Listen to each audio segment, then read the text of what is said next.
ప్రభువైన యేసుక్రీస్తు నామంలో మీ అందరికీ నా హృదయపూర్వకమైన వందనాలు తెలియజేస్తున్నాను. దేవుని యొక్క మహాకృపను బట్టి మీ ముందుకు నేను రాగలిగాను. దేవుడు నాకిచ్చిన సమయాన్ని, దేవుడు నాకిచ్చిన యొక్క ధన్యతను, యోగ్యతను బట్టి నేను దేవుడికి కృతజ్ఞతాస్తుతులు, వందనాలు తెలియచేస్తున్నాను. మనం బైబిల్‌లో నుండి ఒక మాట చదువుకొని, ఆ తర్వాత మనం వాక్య ధ్యానంలోనికి వెళదాం. కీర్తనల గ్రంథము 91 అధ్యాయము 10 వచనం చదువుకుందాం. కీర్తనల గ్రంథము 91 అధ్యాయము 10 వచనము. జాగ్రత్తగా విందాం. నీకు అపాయమేమియు రాదు, ఏ తెగులును నీ గుడారము సమీపించదు. హల్లెలూయా! హల్లెలూయా! నేను ఒకే ఒక్క వాక్యం ద్వారా నేను మాట్లాడాలనుకుంటున్నాను. నీకు అపాయమేమియు రాదు. అదే అండర్‌లైన్ చేసుకోవాల్సిన ఒక గొప్ప మాట.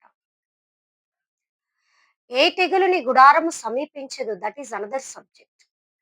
బట్ నీకు అపాయమేమియు రాదు. It is a singular word. నీకు, నీకు, నాకు ఏ అపాయము కూడా మీకు రాదు అని దేవుడు చెప్తున్నాడు.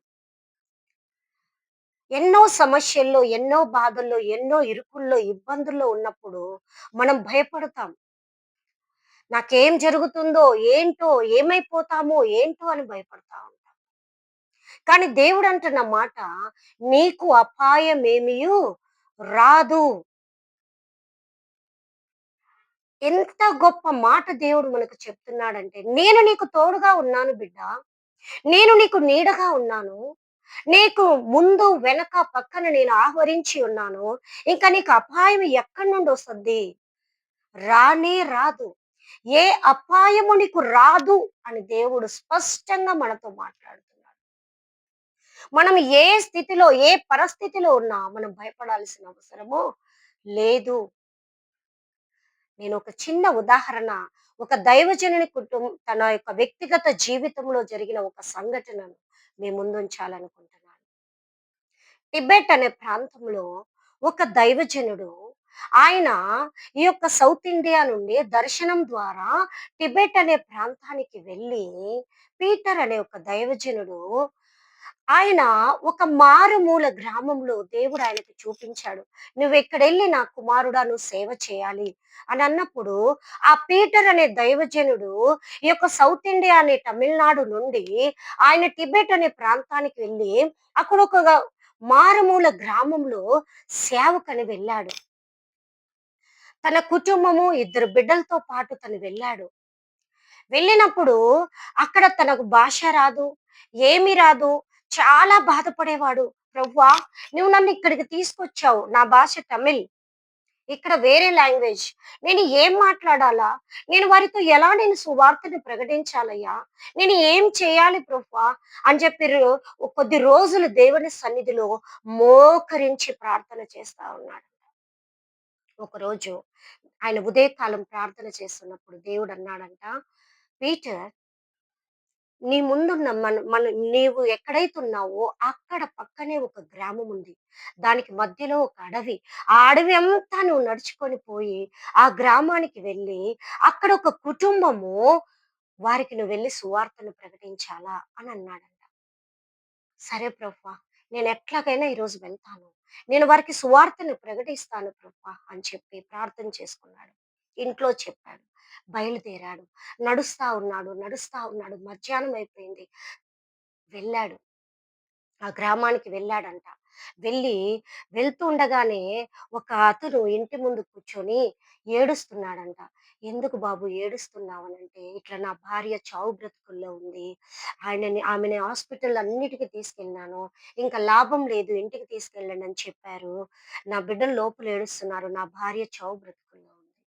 వెంటనే ఈ దైవజనుడు మనసులో, ఓహో! ఈ కుటుంబానికేనేమో నన్ను దేవుడు వెళ్ళమన్నాడని చెప్పి, ఆ కుటుంబంలోనికి వెళ్ళి, అంటే యాక్షన్స్‌తో మాట్లాడుతున్నాడు. He doesn't know the language. So, లోపలికెళ్ళి ఆమెను చూసి ఆమె మీద తల మీద చేయి పెట్టి ప్రార్థన చేశాడంట. కొద్దిసేపటికి ఆమె కళ్ళు తెరిసిందంట. అప్పటి వరకు ఆమె కళ్ళు తెరిసుండలేదంట. కళ్ళు తెరిసి బిడ్డల్ని, భర్తని చూసుకొని ఏడ్చిందంట. వెంటనే భర్తకు ఒక చిన్న ఆశ కలిగింది. ఈయనెవరో ఆయన చేతుల్లో బైబిల్ చూసి, ఓహ్! ఈయన యేసయ్య బిడ్డేమో అనుకోని, లాంగ్వేజెస్ రాకపోయినా మరలా ప్రార్థన చేయమని అడిగాడంట యాక్షన్స్‌తో. మరలా దైవజనుడు కన్నీరు కార్చి ప్రార్థన చేసి, ఆమెకి ఆమె తల దగ్గర ఒక బైబిల్ పెట్టి, "మీకు దేవుడున్నాడు, భయపడొద్దు" అని చెప్పి ఏదో ఒక విధంగా యాక్షన్స్‌తోనో, కొన్ని హిందీ వర్డ్స్‌తోనో ఎట్లో మాట్లాడి చెప్పేసి వస్తూ ఉన్నాడు. రాత్రైపోయింది. మరలా ఈ అడవి దాటాలి ఈ దైవజనుడు. ఈ పీటర్ అనే దైవజనుడు. నడుస్తూ వస్తున్నాడు. చీకటిగా ఉంది అడవిలో. ఎక్కడి నుండి ఏ జంతువు వస్తుందో తెలీదు. నైట్ అయిపోయింది. 9 అయిపోయింది. 10 అయిపోతుంది. నడుస్తానే ఉన్నాడు. పొద్దునంతా నడిచి, నడిచి కాళ్ళన్నీ నొప్పులొస్తా ఉన్నాయి. ప్రభువా! నాకు ఓపిక లేదయ్యా నడిచేకి. నేను కొద్దిసేపు ఇక్కడ రెస్ట్ తీసుకుంటానని చెప్పి, బైబిల్ సంచిని, ఆ యొక్క బ్యాగ్‌ని తల దగ్గర పెట్టుకొని, చెయ్యిలు ఇలా తల కింద పెట్టుకొని నిద్రపోయాడు. నిద్రపోయలేకే అలసిపోయిన శరీరం కదా! గాఢ నిద్రలోకెళ్ళిపోయాడు ఈ దైవజనుడు. నిద్రపోయాడు. ఏం జరుగుతుందో తనకు తెలీదు. ఉదయం లేసే వరకు తెల్లవారుజామున 5 గంటలకు ఉదయకాలం లేసి కళ్ళు నలుపుకొని చూస్తే తన చుట్టూ ఒక పెద్ద సర్కిల్ ఆకారంలో ఒక మంట మండిపోయిన తరువాత బూడిద ఎలాగుంటుందో ఆయన చుట్టూ అలాగా రౌండ్‌గా సర్కిల్‌లో బూడిద నల్లగా మంట మండి మండి ఆరిపోయిన తరువాత ఎలాగైతే బూడిదుంటుందో ఆ దైవజనుని చుట్టూ బూడిదుందంట. మళ్ళీ వెనక్కిలా తిరిగి చూస్తే, ఆ సర్కిల్‌కి బయట ఒక లిటిల్ ఇంచు దూరంలో ఒక పెద్ద కింగ్ కోబ్రా పాము చచ్చిపోయి పడుందంట అక్కడ. ఈ సర్కిల్ ఉంది కదండీ! ఈ బూడిదకి ఒక ఇంచ్‌కి కొంచెం ఇంచు దూరంలో ఆ పాము పెద్ద పామండి. కొన్ని అడుగుల పామండి అది. ఆ పాము కింగ్ కోబ్రా నాగపాము. అది చనిపోయి ఉందంట. వెంటనే ఈ దైవజనుడు మోకరించి ప్రభువా! ఈ యొక్క విష ప్రాణి నుండి నన్ను కాపాడావా? ఈ అపాయము నుండి నువ్వు నన్ను రక్షించావా? అని చెప్పి మోకరించి దేవుని సన్నిధిలో చేతులెత్తి ఆయన దేవుని స్తుతించి, ఆరాధించి, ప్రార్థించడం స్టార్ట్ చేశాడంట. దేవుని యొక్క వాక్యం చెప్తుంది. ఏ అపాయము నీకు రాదు. హల్లెలూయా! హల్లెలూయా! ఆ దైవజనుడు అలసిపోయి పడుకొనుండుట దేవుడు చూచి, ఆ దైవజనుడి యొద్దకు అపాయము వచ్చినప్పుడు ఆ యొక్క అగ్ని జ్వాలలు ఆ యొక్క దైవజనుని చుట్టూ పెట్టి, ఆ విష ప్రాణిని దేవుడు అక్కడే దాన్ని చంపేశాడు. దానివల్ల ఆ దైవజనునికి అపాయము రాకుండా దేవుడు కాపాడాడు. హల్లెలూయా! దేవుని యొక్క వాక్యం సెలవిచ్చుచున్నది. అపాయమేమియు నీకు రాదు. ఏ అపాయము మనకు రాదు. తన పే తన యొక్క పేరు పెట్టి పిలిచిన దేవుడు, ఆ దైవజనుని పేరు పెట్టి పిలిచిన దేవుడు నమ్మదగిన వాడు, నీతిమంతుడు. తనే ఎక్కడో తమిళనాడు ప్రాంతంలో ఉన్న వ్యక్తిని టిబెట్ ప్రాంతానికి నడిపించుకున్న దేవుడు ఆ యొక్క దైవజనుని ఏ సమయంలో కూడా దేవుడు విడిచిపెట్టలేదు. దేవుడే వెళ్ళమన్నాడు. వెళ్ళాడు, సువార్త ప్రకటించాడు, ప్రార్థన చేశాడు. వస్తూ ఉన్నప్పుడు అలసిపోయిన శరీరాన్ని తాను నలగొట్టుకొని అలసిపోయి పడుకొని నిద్రలోకెళ్ళిపోయాడు. దేవుడికి తెలీదా తన పరిస్థితి? నిద్రలో ఉన్నా కూడా దేవుడు మనల్ని విడిచిపెట్టేవాడు కాదు.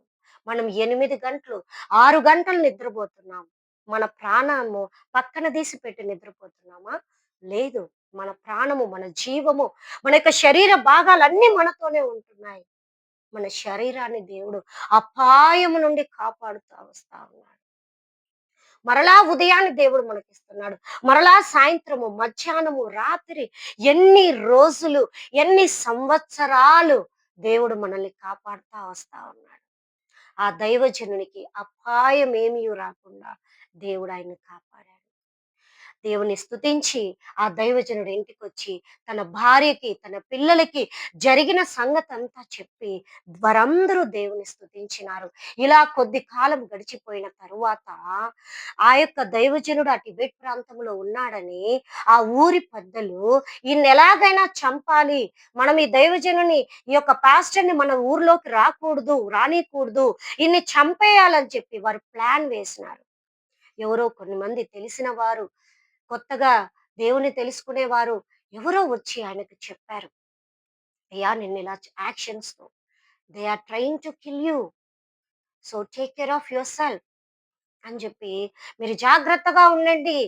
వాళ్ళు మిమ్మల్ని చంపాలనుకుంటున్నారు" అని చెప్పి అన్నప్పుడు దేవుడు తప్పకుండా ఆయనకి ఏ అపాయము రానివ్వకుండా కాపాడుతలేడు. విశ్వాసముతో వారున్నారు. ఒకరోజు కుటుంబారాధన జరుగుతుంది వారి ఇంటిలో. ఆ గుడిసెలాగా కట్టుకొనున్నారు. చంపాలనుకున్న ఆ ఊరి పెద్దలందరూ కా వాళ్ళు వెపన్స్ అంటే వాళ్ళకున్నవి ఏదో కత్తులో ఏదో తీసుకొనొచ్చి ఆ దైవజనుడి ఆ గుడిసె చుట్టూ నిలబడుకొనున్నారు. నిలబడుకొనుంటే ఈ యొక్క దైవజనుడి కుటుంబం ఇంటిలో నలుగురు, ఇద్దరు బిడ్డలు, భార్య, సేవకుడు, నలుగురు మోకరించి చేతులు పట్టుకొని ప్రార్థన చేస్తున్నారంట. దేవా మా ప్రాణాన్ని కాపాడవాడు నీవే. వారు తమిళ్ లాంగ్వేజ్ లో ప్రార్థన చేసుకుంటున్నారు. నువ్వు మమ్మల్ని కాపాడుతావు, మాకు అపాయము నువ్వు రానివ్వవు. నన్ను పేరు పెట్టి పిలిచిన దేవుడవు నువ్వు, నాకు అపాయము నువ్వు రానివ్వవు అని చెప్పి ప్రార్థన చేసుకుంటా ఉంటే కొద్దిసేపటికి ఏదో అలికిడిలాగా వినపడి ఒక అర్ధగంట, గంట తర్వాత కామ్‌గా అయిపోయిందంట ఆ చుట్టుప్రక్కలంతా. వీరు మరలా ప్రార్థన చేసి ముగించి కూర్చున్నారంట. కూర్చొని ఏం జరిగింది? ఎవరో అలికిడిగా అటు ఇటు తిరిగినట్టుగా ప్రార్థన చేస్తున్నప్పుడు అనిపించింది. కొద్దిసేపుకి సైలెంట్ అయిపోయింది. ఏం జరిగిండొచ్చు అని అనుకున్నారంట. ఆ తరువాత వీళ్ళందరూ ఎక్కడ వాళ్ళు అక్కడికెళ్ళిపోయినాక, ఆ ఊర్లో ఎవరైతే మిమ్మల్ని చంపాలనుకుంటున్నారని చెప్పిన వారు, ఆయన పరిగెత్తుకొనొచ్చి యాక్షన్స్‌తోని ఇలా మిమ్మల్ని చంపాలనొచ్చినారు అని జెప్పి చెప్పినారంట. చెప్తూ ఉండగానే ఆ ఊరి పెద్దలందరూ అదే కత్తులు తీసుకొని ఆయన దగ్గరకొచ్చి, వాళ్ళకొచ్చిన ఆ లాంగ్వేజ్‌లో ఆ యొక్క భాష యాక్షన్స్‌తో వాళ్ళు నిలబడి చెప్తున్నారంట. "క్యా హే? तेरा घर के सामने बीच में ఏం ఏముంది మీ ఇంటిలో? చుట్టూ మధ్యలో ఒక అగ్ని మండుతా ఉంది. ఏంటా అగ్ని? మీరు కాలిపోలేదే? మాకే కనపడతా ఉందా అగ్ని? మీరు బానే ఉన్నారు లోపల. ఏం జరుగుతా ఉంది లోపల?" నిజంగా యేసయ్య నిజమైన దేవుడా అని చెప్పి ఆ రోజు నుండి ఆ ఊరి పెద్దలు కూడా యేసు ప్రభువుని అంగీకరించారంట. హల్లెలూయా! హల్లెలూయా! అపాయమేమియు నీకు రాదు అని దేవుడు చెప్తా ఉన్నాడు. ఈ దైవజనుని కుటుంబంలో, తన యొక్క సంఘ జీవితంలో, వ్యక్తిగత జీవితంలో దేవుడు ఏ అపాయము రాకుండా ఆ కుటుంబాన్ని, ఆ పీటర్ అనే దైవజనుని, ఆయన బిడ్డల్ని, ఆయన భార్యని కాపాడిన దేవుడు నిన్ను, నన్ను అపాయం రాకుండా దేవుడు మనల్ని రక్షించడా? ఎన్ని సార్లండి మనం పడబోతూ కూడా నిలబడిపోతాం. కొన్నిసార్లు స్లిప్ అయి కూడా నిలబడిపోతాం. కొన్ని మందైతే ఇప్పుడే బాత్రూమ్‌లోకెళ్ళి స్లిప్ అయి పడి తల బ్రెయిన్ వెనకాల తగిలి చనిపోయే వాళ్ళు, స్పాట్ డెత్ అయ్యే వాళ్ళు ఎన్నో మందుంటున్నారు. ఎన్ని అపాయాల ద్వారా మరణిస్తా ఉన్నారు. యాక్సిడెంట్‌ల ద్వారా మరణిస్తా ఉన్నారు. ఇలా వెళ్ళిన వ్యక్తి ఇలా రావడానికి కూడా నమ్మకం లేనటువంటి రోజుల్లో మనం ఉంటున్నాం. మన చుట్టూ ఎన్ని యాక్సిడెంట్స్, ఎన్ని వ్యాధులు, చెప్పలేని రోగాలతో బాధపడుతా ఉన్నారు. దేవుడు అంటున్నాడు మనతో చెప్తున్న మాట, అపాయమేమియు నీ యొద్దకు రాదు. అపాయమేమియు నీకు రాదు. యెస్. అపాయం నుండి కాపాడే దేవుడు ఆయనే. ప్రభువైన యేసయ్య మనకు అపాయం రాకుండా మన చుట్టూ తన అగ్ని జ్వాలల్ని, తన యొక్క అగ్ని రథాల్ని మన చుట్టూ పెడతాడు దేవుడు. ఆయన మన చుట్టూ ఎప్పుడు తన దూతలకు ఆజ్ఞాపించి మన పాదములకు రాయి తగలకుండా ఆయనే మనల్ని ఎత్తి పట్టుకుంటాడంట. ఆయనే ఎత్తి పట్టుకుంటాడు. ఆయనే కాపాడుతాడు. మనం నడుస్తూ నడుస్తూ వస్తున్నప్పుడు, అపాయం వచ్చినప్పుడు దేవుడు తన రెక్కలతో, తన యొక్క చేతులతో మనల్ని ఎత్తి పట్టుకొని అపాయము మనకు రాకుండా దేవుడు కాపాడుతాడు. ఆ దైవజనుడు ఎక్కడో ఉన్న వ్యక్తిని ఎక్కడికో పిలుచుకొని తన ప్రాణానికి ఏ హాని జరగకుండా, దేవుడు అపాయము రానీయకుండా ఆయనని, ఆయన కుటుంబాన్ని కాపాడిన దేవుడు నిన్ను నన్ను కాపాడడా? మనం ఎలాంటి వాటికి భయపడాల్సిన అవసరం లేదు. బాధపడాల్సిన అవసరం లేదు. మనము దుఃఖపడాల్సిన అవసరం లేదు. ఏది ఉన్నా దేవుని చెంత మనం పెట్టినప్పుడు అపాయము రాకుండా దేవుడు మనల్ని తన రెక్కలతో ఎత్తిపట్టి మనల్ని కాపాడుతాడు. తన అగ్ని రథాల్ని, అగ్ని జ్వాలల్ని మన చుట్టూ పెట్టి కాపాడుతాడు. తన యొక్క దేవదూతల సమూహాన్ని మన చుట్టూ పెట్టి మనల్ని ఎత్తి పట్టుకొని కాపాడే దేవుడు. చూడుము, నా అరచేతిలో నిన్ను చెక్కి ఉన్నాను అంటున్నాడు దేవుడు. తన అరచేతిలో మనల్ని చెక్కాడు. నీ ప్రాకారం ఎల్లప్పుడూ నా ఎదుట ఉన్నది అంటాడు. మనం ఎక్కడికి పోగలమండి? దేవుని ఎదుటే మనం ఉండాలి. మనం ఎక్కడికి వెళ్ళాలనుకున్నా చివరికి మనం రావాల్సింది యేసయ్య దగ్గరికి. అందుకే బైబిల్‌లో యోనా అనే భక్తుని మనం చూస్తాం. దేవుడు చెప్తాడు, యోనా, యోనా, నువ్వెక్కడికెళ్ళాలా? నినివే పట్టణానికెళ్ళాలా. అక్కడ నా జనులు నశించిపోతున్నారు. యోనాకు అక్కడికెళ్ళడం ఇష్టం లేదు. నేను దేవుడి నుండే పారిపోవాలనుకున్నాడు. నేను దేవుని ప్రాకారం నుండే పారిపోవాలా, దేవుని యొద్ద నుండి నేను తప్పించుకొని నేను వెళ్ళిపోవాలా అని చెప్పి ఓడ దగ్గరకొచ్చి కూడా తర్షీషుకు టికెట్ తీసుకున్నాడు. తర్షీషు ఓడెక్కాడు. ఎవరికీ కనిపించకూడదని అడుగు భాగంలోకి వెళ్ళి పడుకున్నాడు యోనా. గాలి, సముద్రములో గాలి, తుఫాను ప్రారంభమైంది. ఆ ఓడలో ప్రయాణించే వారందరూ వారికున్న వస్తువులన్నీ వర్తకులంతా పడేస్తున్నారు సముద్రంలో. ఓడ లైట్ వెయిట్ అయిపోతే అది తేలుతుందేమో, ఇట్ విల్ ఫ్లోట్ అని చెప్పి అన్ని వేసేస్తున్నారు. వాళ్ళ వాళ్ళ దేవుళ్ళకు ప్రార్థన చేసుకుంటా ఉన్నారు. కానీ యోనా అనుకుంటున్నాడు, నేను దేవుని యొద్ద నుండి పారిపోయి నేనెవ్వరికి కనపడకుండా నేను అడుగు భాగంలో ఉన్నాను అని. అక్కడికి మనుషులొచ్చి, ఓయ్ నిద్రపోతా లెయ్, మేము ఇక్కడ సముద్రములో తుఫాను వచ్చి గాలి చేత ఓడంతా తలక్రిందులైపోతా ఉంటే నువ్వేం పడుకోనున్నావు? లేచి నీ దేవుడికి నువ్వు ప్రార్థన చెయి. అప్పుడు యోనా లేచి ప్రార్థన చేయకుండా ఉన్నాడు. అసలు ఇది అంతా ఎందుకు జరుగుతా ఉందని వాళ్ళు చీటీలేస్తే యోనా పేరొచ్చింది. అవును, నేను జీవము గల దేవునికి విరోధముగా నేను పాపము చేసి దేవుడు నన్ను నినివేకెళ్ళమంటే నేను తర్షీషుకు పోతున్నాను. అందుకే దేవుడు నాకు లెసన్ నేర్పియడానికే ఈ సముద్రములో ఈ యొక్క తుఫాను గాలి వచ్చింది. నన్నెత్తి సముద్రంలో పడేయండి. నా వల్ల వచ్చింది కాబట్టి. నేను అందులో పడిపోయి చచ్చిపోతే మీరు హ్యాపీగా మీరు మీ యొక్క స్థలాలకు మీరెళ్ళొచ్చు. వెంటనే వారందరూ ఆయన్ని ఎత్తి పడేశారు.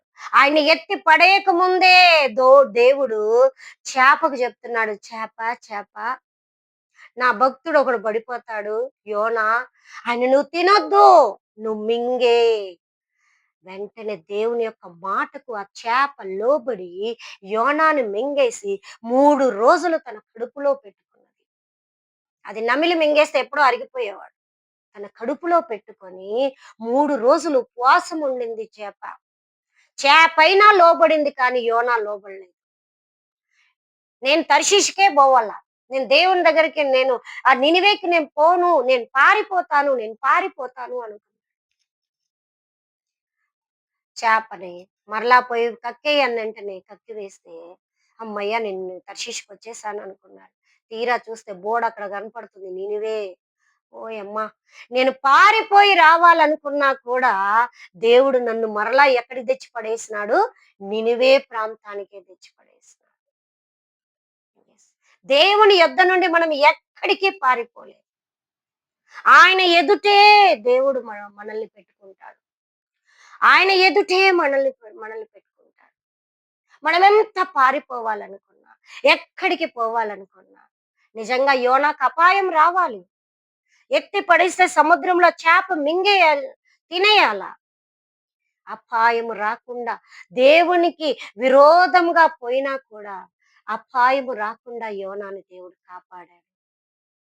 నిన్ను నన్ను కాపాడే దేవుడు. అందుకే దేవుని యొక్క వాక్యం చెప్తుంది, నీకు అపాయమేమియు రాదు. హల్లెలూయా! హల్లెలూయా! అపాయము రాకుండా దేవుడు నిన్ను నన్ను కాపాడుతాడు. ప్రార్థన చేసుకొని మనం ఈ యొక్క వాక్యాన్ని ముగించుకుందాం. మహోన్నతుడా, జీవాధిపతి యేసయ్యా మీకు వందనాలు. ఇదిగో తండ్రి, రాజా మీకు స్తోత్రాలు. మీరు వాక్యం ద్వారా మీరు మాతో మాట్లాడారయ్యా. నీకు అపాయం ఏమీయు రాదు. అవును తండ్రి. ఆ దైవజనుణ్ణి 2 అపాయకరమైన నా తండ్రి సంఘటనల నుండి మీరు కాచి కాపాడారు. అపాయము రాకుండా మీరు దూరము చేశారు. అవును తండ్రి. అయ్యా మీకు వందనాలు, స్తోత్రాలు. చూడుము నా అరచేతిలో నిన్ను చెక్కి ఉన్నాను. నీ ప్రాకారం ఎల్లప్పుడూ నా ఎదుట ఉన్నది అన్నావు. మేము నీ ఎదుట నుండి ఎక్కడికి పోగలం ప్రభువా? అయ్యా, మాకు అపాయం రాకుండా కాపాడేవాడవు నీవే. యోనాకు అపాయం రాకుండా కాపాడిన దేవుడవు నీవే కదా నాయనా. చేప నుండి కాపాడావు. నా తండ్రి మీకు స్తోత్రాలు. మమ్మల్ని కూడా కాపాడే దేవుడు, రక్షించే దేవుడు, ఆశీర్వదించే దేవుడు. విన్న వాక్యము మా ఆత్మీయ జీవితాలకు మేలు కలుగునట్లుగా, ఆశీర్వాదకరంగా నా తండ్రి ఉండునట్లుగా వాక్యము మాలో నీరు కట్టి ఫలింప చేయండి. 30దంతలుగా, 60దంతలుగా, 100 వాక్యం మాలో ఫలించినట్లుగా కృప చూపమని యేసునామంలో ప్రార్థిస్తున్నాం తండ్రి. ఆమేన్. దేవుడి యొక్క వాక్యమును ఆశీర్వదించి దీవించును గాక. ఆమేన్.